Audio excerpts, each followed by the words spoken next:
warrior of Silicon Valley. Larry's attitude is, if you want to compete against me, then be prepared to be crushed.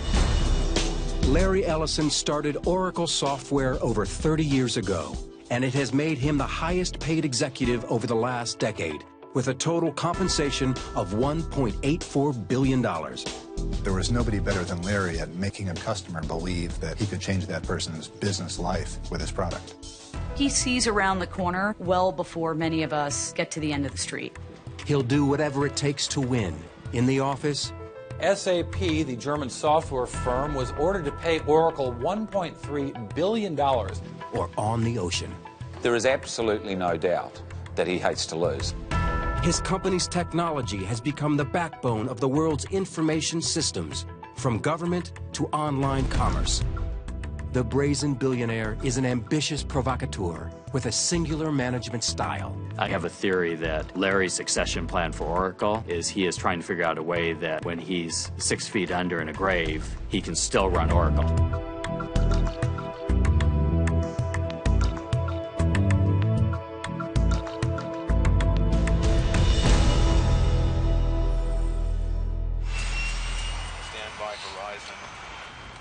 Captain? Loud and clear. Okay.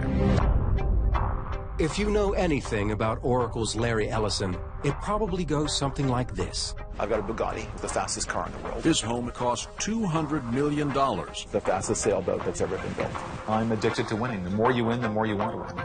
He's a high-flying adrenaline junkie and an unapologetic collector of expensive toys and real estate. That really takes my mind off of work. He spent $400 million to bring the 2010 America's Cup, the oldest active trophy in sports, back to America for the first time in 15 years. But his success comes from something far less flashy. Some of the world's most essential software. Tools you use every day, but probably don't realize that it's his company making them work. Almost everybody in the world uses Oracle. They just don't know it. If you do any kind of government transaction with almost any government in the world, any business transaction with almost any internet business in the world or any traditional business, if you have a credit card, if you have a cell phone, if you have any of the modern things in life, if you live today, I think you probably use Oracle. Larry Ellison arguably created the most important computer software you never heard of. He was the man behind the curtain for a tremendous change in the way we all live. Ellison remained behind that curtain when we tried to reach him to participate in this program. Born in the Bronx in 1944, Ellison grew up in Chicago. When he was 12, his father bluntly gave him some surprising news. My dad just said right before dinner, oh, by the way, you were adopted and we're having meatloaf tonight. It was so shocking, I just put it away and thought about it for years, without really, confronting all and realizing all of the implications. He dropped out of college twice. Ellison was a mediocre student and disliked formal education. Mike Wilson is an editor for the St. Petersburg Times and interviewed Ellison extensively for his biography. Larry was not interested in following the rules at school, in the family, or anywhere else. Larry needed to get out from underneath the shadow of Lewis Ellison and prove to his father that he could make something of himself. His flair for the fast lane was obvious early. Larry went out and bought himself a turquoise blue Thunderbird. He was a stylish guy. He wanted to impress people. He got in that car and he drove it to California. Larry Ellison was a young man with a great deal of potential. His trip to California was critical to who he would become. Ellison settled in Berkeley and set out to make a living writing code. In 1973, he worked at the computer electronics maker Amdahl. There, he met Stuart Fagan. They've remained friends for over 35 years. I went into my cubicle on the first day I worked there, and across the hall were a couple of guys who never seemed to do any work. They just talked all the time. And one of them did nothing but talk about himself, how smart he was, how stupid everyone else was, and how he really ought to be running everything. And that was Larry Ellison. Ellison was a talented but impatient programmer, desperate to find something of his own to control. To say he had the attention span of a tumbleweed is to overestimate it. I would say more the attention span of a lightning bolt. But his attention focused when he landed a job at a company called Ampex. Ampex was struggling with a project funded by, of all places, the information-driven CIA. The project was codenamed Oracle. The CIA needed a system to store and retrieve vast amounts of foreign intelligence, concerned with its various sensitive operations and missions.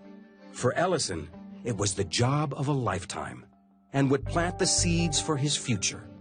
In the 1970s, information storage meant putting data on reel-to-reel tape, which was just too slow and inconsistent for the CIA, and too slow for Ellison. He left Ampex and later started his own company with his friend and programming genius, Bob Miner. Bob and Larry were a perfect odd couple for Silicon Valley. Bob had all of the engineering smarts, the technical ability. Larry, on the other hand, had the sales ability, the visionary ability, the ability to go to a customer and explain, here's how your business can change. With this original handwritten sign and $1,200, they started Software Development Laboratories, or SDL. Ellison recruited friends Ed Oates and Stuart Fagan to help program. He did want me to join him, and he's going to start some kind of company, and I thought that was the stupidest idea I'd ever heard, because Larry wasn't famous for finishing things. I used to say he's a total flake and he'll never amount to anything, and I was half right. Ellison's new company needed a product. And after reading an obscure IBM research paper, he thought he had it. A method of sorting information that was vastly superior to anything that had come before. It was called a relational database. According to Gary Bloom, who worked with Ellison for 14 years, it was a complex name, but a simple idea. Relational database, what is it? It's a collection of data and information that's very simply put into a format that makes it very easy to search and find that information. It's nothing more complicated than that. IBM didn't see the potential of what they had. Ellison did. I said, oh my God, we can beat IBM to market because IBM doesn't believe in their own idea. Ellison believed and asked programmer Bruce Scott to start writing code. For me, it's just cool technology and kind of fun, but for Larry, he saw a company out of it. He saw a market out of it. We weren't sure Larry was right, but we needed the jobs, and it was a struggle all the time. Larry was under a lot of pressure to get some money in somehow.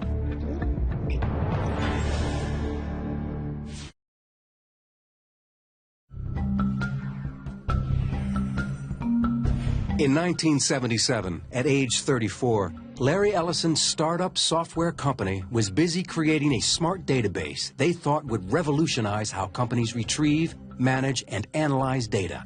3 rooms and a little lobby area. There were 4 of us who were writing programs. Larry was mostly involved in finding customers. And that was a bizarre idea because we had no software. So all the things that you would read in books of somebody being a leader, he wasn't. But he was tenacious. He would never give up on anything. Ellison chased and cajoled customers, becoming the company's chief evangelist. There was nobody better than Larry at making a business person, making a customer believe that he could change that person's business life with his product. Knowing they still needed a smarter solution for the monumental task of managing worldwide intelligence, Ellison sold his database to the CIA, his first customer. He called the new software Oracle version 2. There was no version 1 because everyone thought, well, no one buys version 1, it's buggy. So we started with version 2. Well, our version 2 was at least as buggy as anyone's version 1, and I describe those early versions as the Roach Motel of databases. The data went in, but it didn't come out. In 1982, Ellison also took the name Oracle for his company.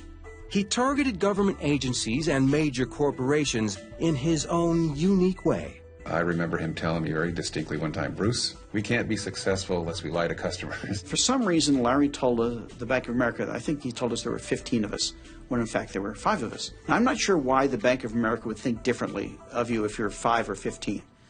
But Larry had given them a number which was a little larger than reality. Ellison also was sharpening a sales philosophy rooted in a trip he had taken to Japan in the early 1970s. I was in Japan, and I was talking to a Japanese business executive, and he told me, that the problem with America is that we just have no stomach for competition. In Japan, we believe our competitors are stealing the rice out of the mouths of our children, In Japan, we think anything less than 100% market share is not enough. His take-no-prisoners approach became known as the Oracle Way. The Oracle Way in the early to mid-'80s was just to win, almost by any means necessary. Larry's attitude is, if you want to compete against me, then you better be prepared to be crushed, or don't compete against me. His product, the Oracle database, took off like a jet fighter in one of his ads. And in 1986, Oracle went public. His 39% stake in the company was worth a stunning $93 million. The IPO was a huge hit, but was overshadowed the very next day by Microsoft's public offering, which made Bill Gates' stake worth a whopping $350 million. In 1989, Ellison moved Oracle to this mammoth campus in Redwood Shores, California, which became known as the Emerald City, a reference to the Wizard of Oz, or as one newspaper described it, Larryland. And everyone knew who was the wizard. When I ordered a Ferrari 348, and I was going to get the first 348 in California, Larry ordered one from somewhere on the East Coast and got it shipped in before I got mine. He didn't want to be the second one. He wanted to be the first one. His obsession to be first took its toll. Oracle hit a wall. These aggressive sales practices started to cause serious problems.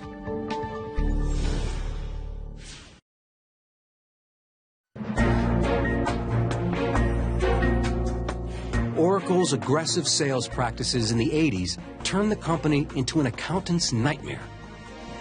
The sales force was so aggressive, so willing to close a deal, and there were so few business controls over the makeup of those deals. Then we started having the problem of we certainly signed some bad contracts. They were also selling products that hadn't yet been created. Oracle was selling a lot of futures, so you were taking a lot of money in, a lot of revenue in for future deliverables. Well, then the question comes, when you finally have those deliverables, now who do you sell them to? You already sold it to everybody. You sold it to them 3 years before you had it. It didn't help the company's prospects that their latest product was a dud. Oracle version 6 was riddled with bugs. Customers were frustrated and sales plummeted. It's sometimes characterized as the near-death experience of Oracle in the early 90s, and it was. We weren't cutting fat. We were cutting into muscle, and you might even say in a couple of cases, we're cutting a couple limbs off. With Oracle's stock price in free fall, so was Ellison's personal fortune. By November 1st, 1990, he had lost $790 million. His company was nearly $1 billion operation, and it was failing. Larry was trying to achieve this greatness. He was building towards that all the time, and now he was, in a sense, a laughingstock. It was devastating for him. We're all a bunch of kids that grew up with the business. And we weren't kids anymore, and the business wasn't a little business anymore, it was big business, and we had to replace virtually all of senior management. And it was a very painful process. He convinced well-known management and sales consultant Ray Lane to join the company. And what he brought was what I'd characterize as operational discipline and a maturity around this is how a big business runs. It was chaotic, it was painful. Nobody wanted to go through that again. And so the culture was kind of reset. But the company's real savior came in the form of a new product. Zach Nelson was Oracle's youngest marketing executive. Oracle 7 was a spectacular product. The future was incredibly bright. And I think everybody within Oracle at that time certainly knew it and could sense it. It wasn't just incrementally better, it was orders of magnitude better. Ellison's company had dodged its near-death experience. In 1994, Oracle revenues passed the $2 billion mark, and his stock, as a result, was worth nearly $3 billion. For Ellison, that wasn't nearly enough. To become software's sole heavyweight, Ellison knew he had to pick a fight with the reigning champion, Bill Gates. He seemed to be personally disappointed he wasn't wealthier than Bill Gates. It's the scorecard. And if you weren't number one, if you weren't richest, you weren't on the top, you weren't the best. It was the scorecard, and he was losing. I think that Larry thought he was in tremendous competition with Bill Gates, and maybe Gates didn't think so much. Larry wanted to be recognized as the greatest innovator, salesman, evangelist in the world of software. And he had a steep battle going up against the guy who had put his software in every single personal computer practically in the world. Ellison was fixated on Gates. He would later admit publicly to hiring private detectives to dig up dirt on him. Gates's new product, Windows 95, had the entire tech world buzzing, including Ellison himself in this appearance on The Charlie Rose Show. This Windows 95 is an enormously complicated piece of software. And the idea that people are going to install this in their households and manage these things in their household, to me, is hilarious. And it's time for something that's easier to use. Well, this is clearly part of our strategy to dethrone Microsoft. But the way you dethrone Microsoft is not somebody that, you throw darts at Bill Gates and hate and envy Bill Gates. You have to think about products and create products that are better than the products that Microsoft is selling. Ellison made a move into the consumer device market. He called it the network computer, or NC. He launched the network computer with great fanfare. The computers we currently make, personal computers, are rather expensive and very, very complex. So we've introduced this new class of computer for normal human beings at very low cost. That's pretty. Very low cost, very lightweight. Now every person can use a computer because they're low cost and very easy to use. You can surf the net, you can do email on, and he said, and it's going to be $500. It's kind of an internet appliance, so to speak. No different than your toaster. I can remember having a discussion with him saying, the internet makes it possible to imagine a world without Microsoft's operating system on every desktop. And that was really, the birth of the NC. Ellison went on a campaign to promote the power of his new baby on the web, while mocking the popular PC. I hate the PC with a passion. Put the stuff on the net. It's bits. Don't put bits in cardboard. Cardboard in trucks. Trucks to stores. Me go to the store. Pick this stuff out. It's insane. I love the internet. But falling PC prices meant the NC was destined to fail. I don't think there was anything wrong with the idea. I actually just think it was premature. 5 years later, it would have won the world. And the only difference is all the PC manufacturers, Dell, HP, everybody else, Gateway, what did they do? They created a $500 PC that surfs the web really well, and it does email really well. And that shut down Ellison's venture into the consumer market. His NC was too far ahead of its time, but his vision of the internet was still right on target. Oracle's database became the underpinnings of all of these internet services that we take for granted today. It was Expedia, Amazon, eBay, go down the list of applications. All of those are storing all that information, retrieving that information, delivering that information, doing those transactions through the Oracle database. Well, people thought Larry was crazy. Now, he's a genius. Kind of solved the biggest IT problem in history.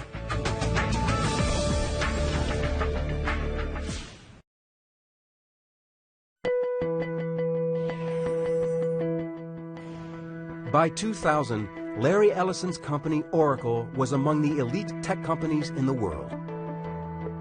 But internal struggles would soon force out the company's president and chief operating officer, Ray Lane, who had risen to second in command and heir apparent.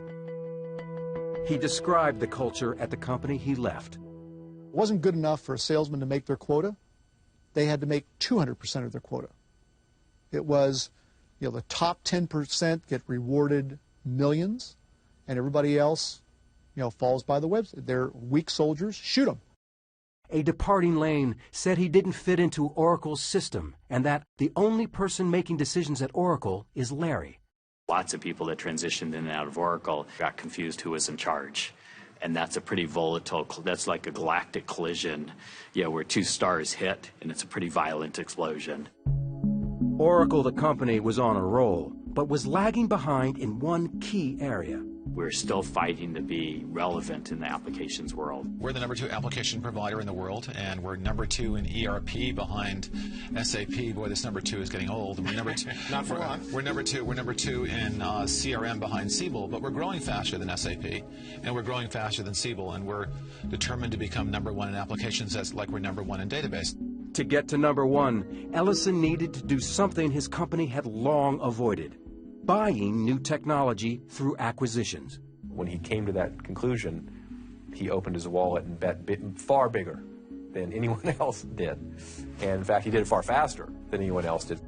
Ellison wanted to bundle new application software with Oracle's successful product line. In 2003, he targeted the company PeopleSoft in a hostile takeover attempt. The Department of Justice sued Oracle on antitrust grounds, charging the takeover would empower the company to illegally raise rates and impair innovation. After a year-and-a-half-long battle, the courts sided with Oracle. Ellison finally acquired PeopleSoft for $10.3 billion. It's very rare that someone gets sued by the government and they actually win. You know, I mean, it's just another testament to this guy's tenacity. Most guys would have maybe walked away from that. Instead, Ellison stepped it up. Over the next 5 years, he would spend close to $34 billion acquiring 52 companies. Heather Bellini is Senior Managing Director of the Technology Research Team at International Strategy and Investment Group. She has covered Oracle since 2003. He started looking out and seeing how the landscape was changing and how the carnage that was done to some of his competitors was going to give him an opportunity to go make some acquisitions and buy some technology where he was behind. And he really was the one that started the whole M&A trend within the technology industry. Ellison's appetite for acquisitions accelerated in 2009 with his $7.4 billion trophy purchase of the prominent hardware company Sun Microsystems. But in 2010, his eyes were on another trophy, a decade-long $400 million obsession. BMW Oracle Racing was launched in 2000 for Ellison's run at the America's Cup. It may be the oldest active prize in international sport, but what Ellison created was entirely new. The boat is a trimaran. It often appears to be nearly flying, with only one of its 3 hulls actually in contact with the water. The oceans have never seen anything like it. There is absolutely no doubt that he hates to lose. There's no doubt of that at all. Grant Dalton has competed against Ellison on the America's Cup circuit. My recollection in racing against him, and we will race against him in the future, is this is a man that's very determined to win. On Valentine's Day 2010, Ellison brought the America's Cup back to the United States for the first time in 15 years. He celebrated with his now ex-wife, romance novelist Melanie Kraft. It was his 4th marriage. The old samurai warrior re-emerged when his friend Mark Hurd resigned as CEO at Hewlett-Packard amid allegations of sexual harassment and expense account irregularities. Ellison was outraged. He attacked the HP board of directors. He said, quote, the HP board just made the worst personnel decision since the idiots on the Apple board fired Steve Jobs many years ago. Exactly 1 month later, Ellison stunned the business world when he turned around and hired the ousted executive. The Silicon Valley soap opera continued when HP named Leo Apotheker as its chief executive. His former company, SAP, is Oracle's biggest rival in business software. SAP and Oracle had been locked in a nasty 3-year copyright infringement case that ended in November 2010. SAP, the German software firm, was ordered to pay Oracle $1.3 billion. It was the biggest settlement ever for software piracy. Larry Ellison's brawl had drawn new blood on the information technology battlefield. And as always, he is more determined than ever to win. Larry Ellison is pretty similar to the New York Yankees. They're the team you love to hate. And as a competitor to Larry Ellison, I'm sure that he's the person that people love to hate, just given how successful he's been. While most visionaries you think are sort of just talking off their hat and saying, oh, this is how the world can be, you know, Larry sees how the world can be, and then he actually tries to make it that. He started with a $1,200 stake in a little company, and by sheer force of will and persuasion, he built it into one of the giant software companies of the world.